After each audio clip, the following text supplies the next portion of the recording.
So welcome everyone who's joining us right now. My name is Dan Bromberg. I'm the Director of Academic Programs for the Carsey School of Public Policy. I'm also an Associate Professor in the Department of Political Science.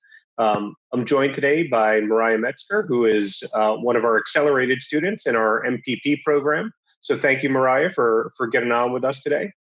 Thanks for having me. We really appreciate your time. You know, how today's going to go is Mariah and I are just going to have a conversation about the program. And then we're happy to answer any questions that you guys might have. Just to give you a bit of the lay of the land here. So obviously we are broadcasting from our individual homes. So every now and then you might hear some background noise. Apologize for that if that does happen. At the bottom of your screen, you will see both a Q&A and a chat feature. You're welcome to put questions into that Q&A or any comments into that chat feature. We're also joined by Robin Husledge, one of our program administrators, who's going to help answer those questions as they come in. We'll probably reserve those questions in a bank for the end of the conversation, but feel free to send some in if you have any. So the Carsey School does have three master's programs. We have a master's in public administration, a master's in public policy, and a master's in community development policy and practice. We're going to primarily cover the master's in public policy today, but we're open to answering questions about all three of our programs, should you have any interest. And just as a way of overview, the Master's in Public Administration program is generally a mid-career professional program taught in a hybrid way. So we have some classes in person in Manchester, a lot of classes online, and all of those classes are typically taught in the evening with professional managers from throughout the New England area. The Master's of Community Development Policy and Practice is also a hybrid program. And this year, it's actually going to be completely online because our hybrid portion is typically during the summer months where we will most likely not be in session. We will not be in session in person.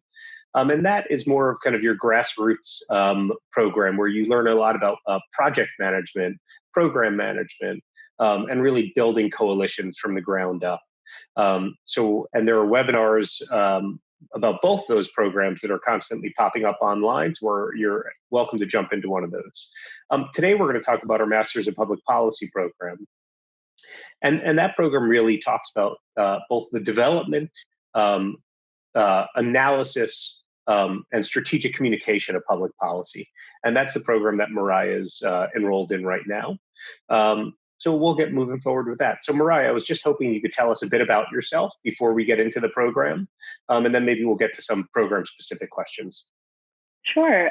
So right now I'm a senior in the Public Service and Nonprofit Leadership major at UNH Manchester, and I started taking classes with MPP last fall.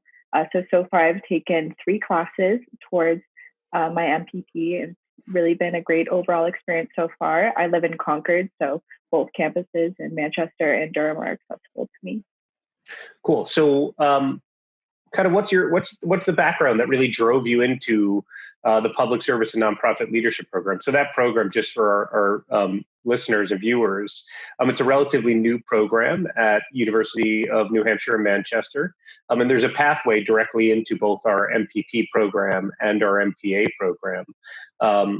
So, you know, what were kind of some of the values or guiding principles that you thought about that got you into pursuing that degree and then into ours?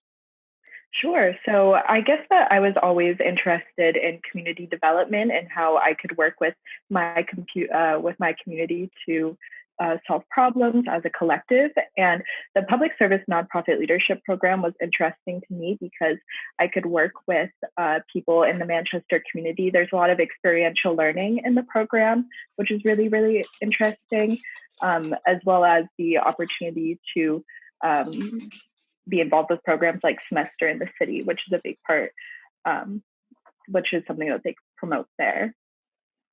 Awesome. Super helpful. So as far as pursuing the MPP, so you're opting for the accelerated version of that program, which means that during your senior year, you get to take some courses. So curious why you decided to pursue that route, not wait till after or possibly take a break. What was kind of the incentive to think about the accelerated program? Sure. So I really started thinking about what life after undergrad looked like for me in my sophomore year at UNH Manchester. And my advisor brought up the Accelerated MPP program as an option, where immediately I am sort of led into the MPP program.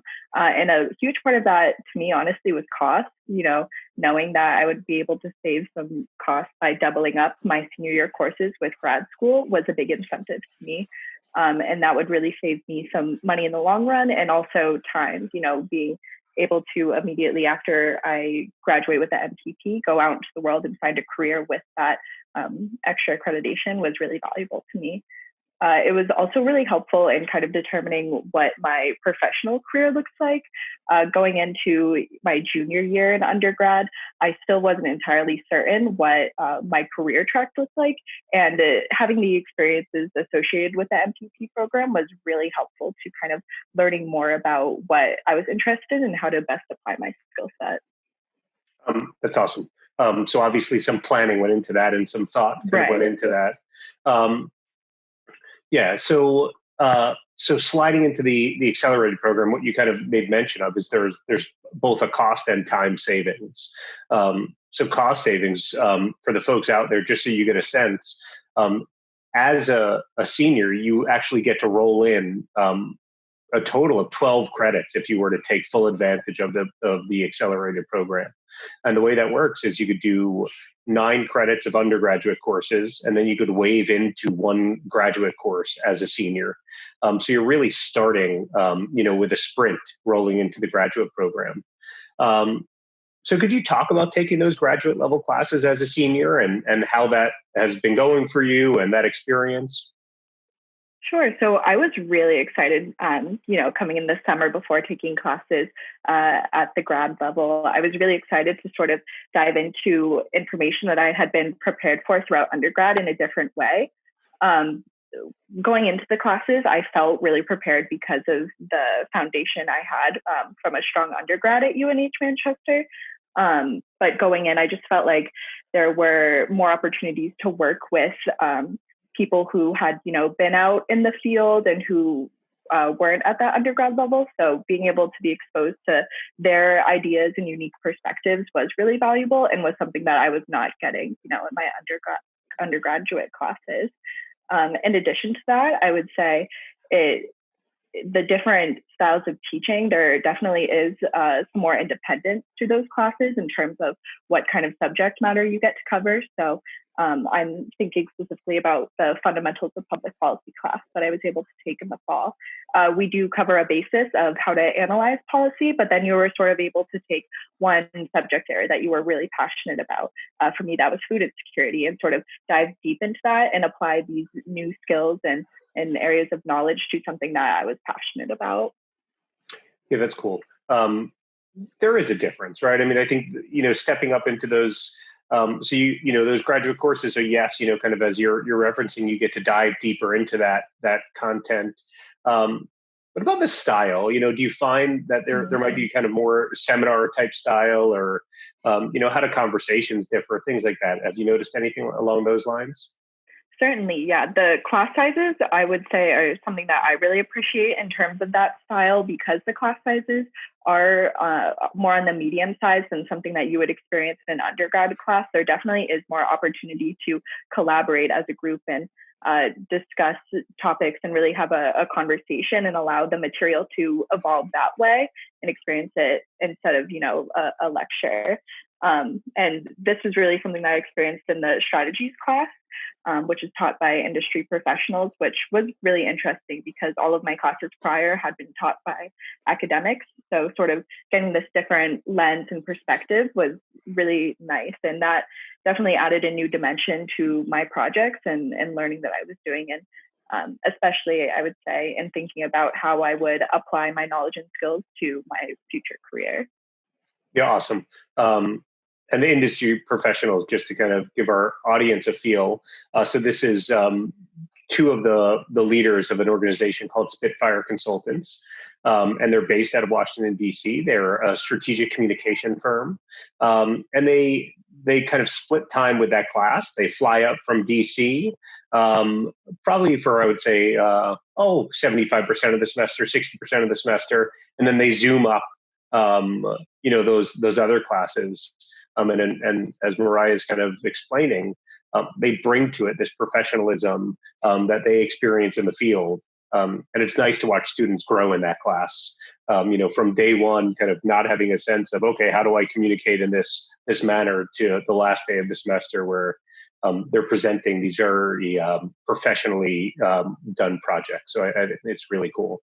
Right. And I would even add that the style of the class where sometimes the professors were talking to us over Zoom, that actually kind of prepared me for this new way of learning that I'm doing now, where almost all my classes are run over Zoom. And it really prepared me for this virtual learning style, which is just sort of an interesting thing. Yeah, cool. And I think, not to the same extent, but, obviously in the professional space, this type of meeting is commonplace, right? I mean, a lot of people are meeting virtually, and businesses are using this all the time. So I think gaining that experience also, it adds that value. So clearly, you plan out kind of your next steps, and you think about your next steps, as you mentioned earlier. How is the Accelerated MPP helping you think about your next steps, both from a professional standpoint, from an academic standpoint? What's your thinking there right now? Yeah, so I would say that the MPP program has been really helpful to me in formulating what specifically my career looks like. Throughout undergrad, I sort of had vague ideas about the professional values that I know I wanted to see in my future. But as I said earlier, part of getting to know students who had been in the field previously, learning using their undergrad degree and sort of able to see that they're coming back to further apply those skills. I was sort of able to have like a more specific idea of what I wanted to do. Also, learning from industry professionals was helpful in learning their experience. And so now I guess I've taken a very vague idea of what my future career will look like and been able to really specify that and hone in on the skills that I have been able to apply and figure out how to best use those out in the real world. Could you talk about that a little bit further as far as specifics? Like, or what are you thinking? Where are you at? Sure. Yeah. So this semester, I actually had an opportunity to intern with a lobbying firm in Concord. So in and out of the State House, figuring out where different representatives were on different bills. And that was a really exciting opportunity for me to learn the skills that I had learned in strategy and communication in the fall and apply those to gaining insight into the conversations that were happening at our state's capital. So we actually, in the fall, had done a project evaluating policy regarding a bill that was in the State House.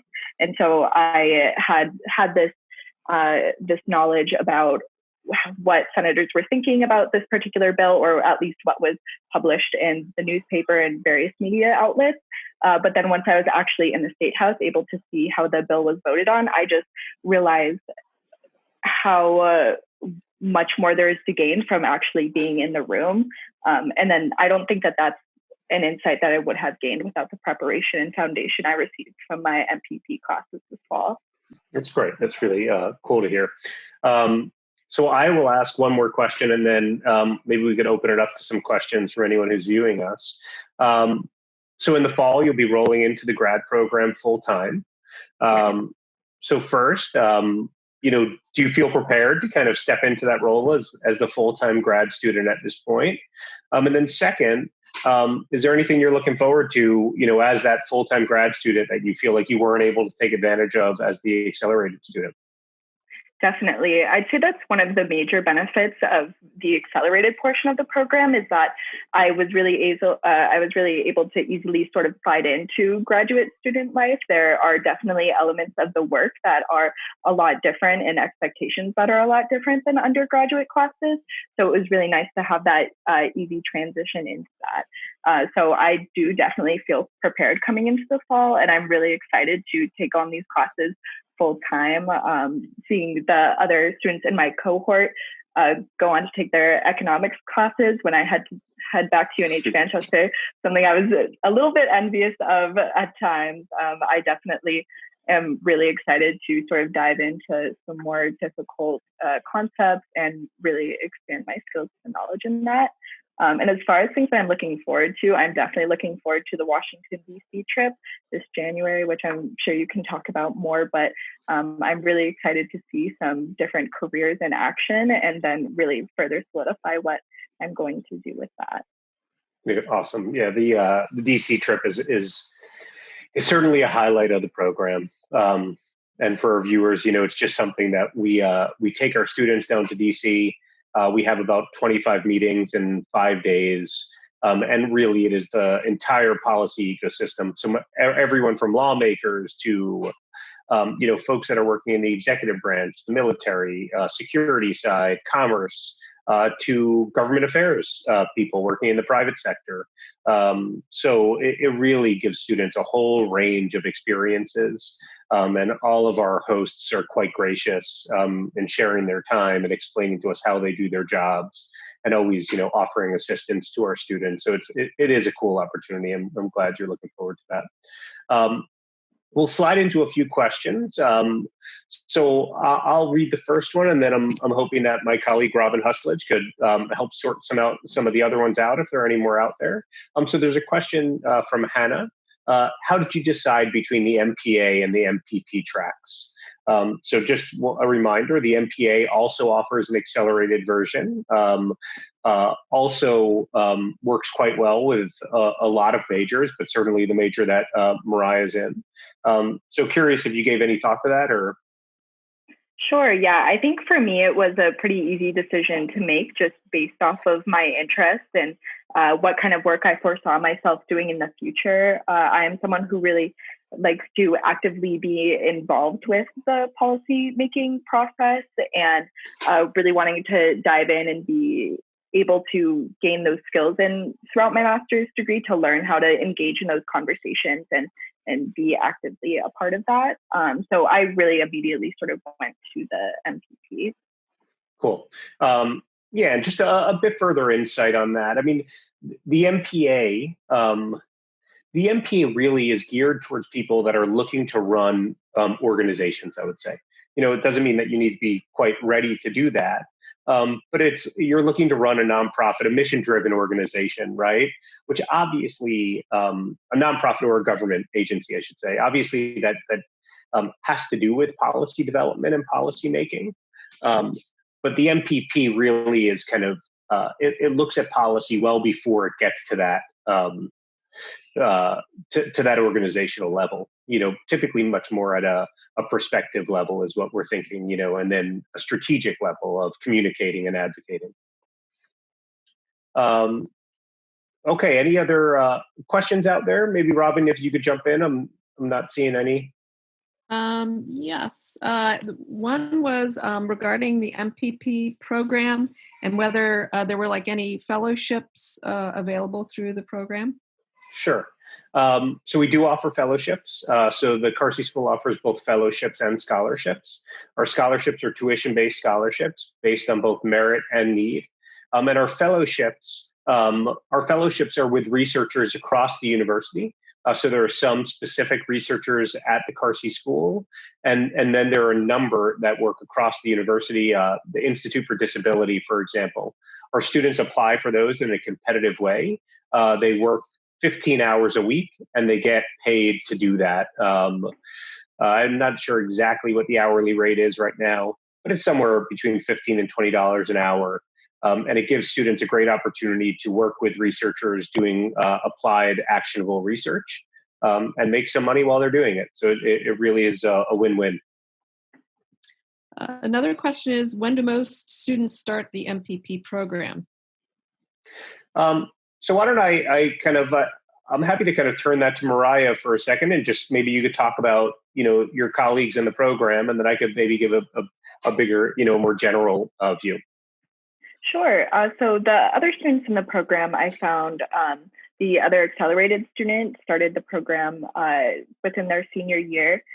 So I think on the accelerated side, it's after you have 90 credits. So for me, that was the beginning of my senior year. And then for other students, we had students that had graduated and done their full 4 years of undergrad, and then either taken a break to work or travel or do things like that, and then come back to the MPP degree. And then there were students who had multiple undergrad degrees and or had an undergrad degree and another master's level degree and had taken a long time to work and then had come back, which actually was a huge advantage in the classroom because you had many students with many different perspectives and academic backgrounds as well as professional backgrounds. Yeah, cool. I mean, that really does hit off of the range. I would say most of our students are kind of in that accelerated to just finishing a 4-year degree range. And then there are a handful of outliers that have taken some of that time off and come back to the program. You'll see quite a different population of students in both the MPA program and the Master's of Community Development program, where it's actually the flip, right? Most of the students have been working for a considerable period of time, and only a handful will have been right out of undergrad or accelerated coming in. We have an MPA question, and the question is how long the program takes because they work full time and only attend the program, part time. That what's the soonest, I guess, and how long can it take? The soonest is all dependent on your threshold of bearing the courses. Typically a student takes about 2 years to finish the MPA. That said, it can be done within 16 months. And we're in the midst of actually designing a program that can be done in a slightly shorter time period, in about a year. The way the MPA caters to mid-career professionals is our courses are all offered in the evening. B, a good portion of them are offered online, and C, we use what's called the e-term schedule often, which is 8-week courses. So we actually are able to fit 2 of those in one semester. So here's an example of a student who is working full time but taking 9 credits. They might take one 8-week course that runs from, let's say, mid-August until October 1st, another 8-week course that runs from October 7th to mid-December. And then they might take an online course during that entire semester. So in one semester, they're still getting 9 credits. They're only taking one in-person course at a time, and that's paired with an online course.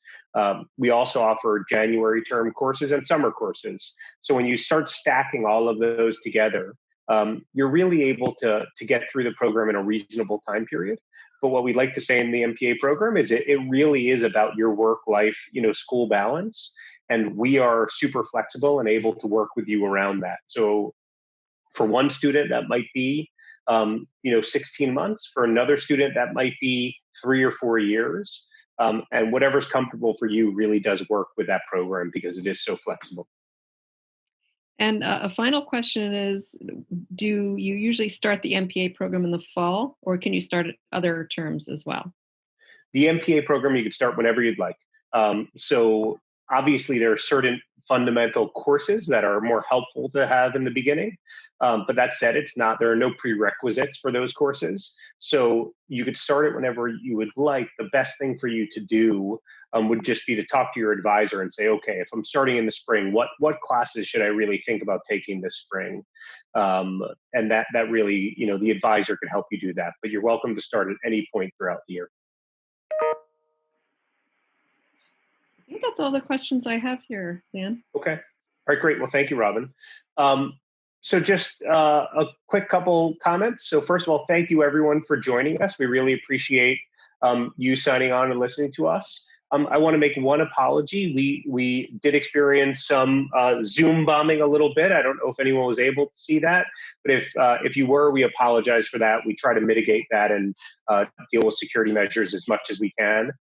So we're sorry that took place, and we continually review what we're doing on Zoom to make sure that we're not subject to that and our audiences aren't subject to that. So apologies there. And thank you so much to Mariah for joining us today. We really appreciate your time and your insight and sharing everything that you've learned thus far. So thank you. We really appreciate it. Yeah, thanks for having me. Yep, our pleasure. Okay, and we'll see everyone later. If you have any interest in reaching out to us either myself, Robin, I'm sure even Mariah would get on. We're happy to field any further questions that you have. All right. Well, thank you all so much.